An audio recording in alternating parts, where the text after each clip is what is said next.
За сайн байцгаана. Наа хүрэлцэл нөхд хоёр гэдэг. Би Сэлэнг аймгийн сайхан сумын 2 дугаар багийн иргэн багамаа.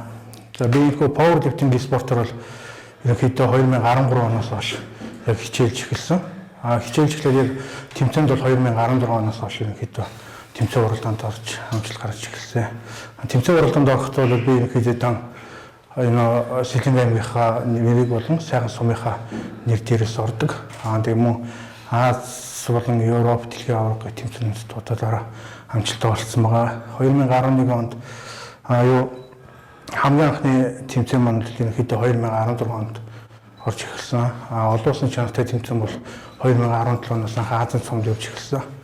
Тэгээ тэрүүний дараа 2017 оны 11 сард WRPF буюу хувцас сэргэлгүй raw powerlifting-ийн төрөл хасах 105 кг хэмжээнд Москвад тусны дэлхийн аваргад орж амжилттай оролцож сайхан сумд анхны дэлхийн аварга алтан медалийг авчирсан. Тэгээ сая 18 оны 7 сард би Орсын холбооны Новосибирск хотод болсон 100 Европын аварга шалруулах тэмцээнд бас мөн амжилттай оролцоод ирлээ.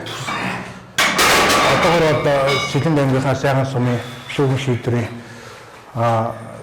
хэсэгт одоо энэ хүү зааланд одоо бэлтгэл сургалтыг хийж байгаа. Тэгээ одоо тэмцээн уралдаанд өөрийгөө болон хамт олоноо найз нөхдөдөө бэлдээд явж байгаа. Манай HDL Power Team буюу их хөтлийн Power Lifting-ийн баг маань нийтдээ 7 оны бүрэлдэхүүнтэй байгаа. Одоогийн байдлаар. Тэгээ одоо зорилго бол энэ жил багаараа улсын аваргад орж багаараа амжилт үзүүлнэ. Мөн дараа жил багаараа Азийн аваргад явах зорилготой бэлтгэлээ хийж байгаа манай хамт л. Ер нь яг энэ Power Lifting-ийн спортыг бол ерөнхийдөө манай Сэлэнг аймгийн засаг дарга Шөргөл ах маань биднийг маш сайн дэмждэг. Тэмцээн уралдаанд явахд санхүүгийн тусламжаа байнга үзүүлдэг.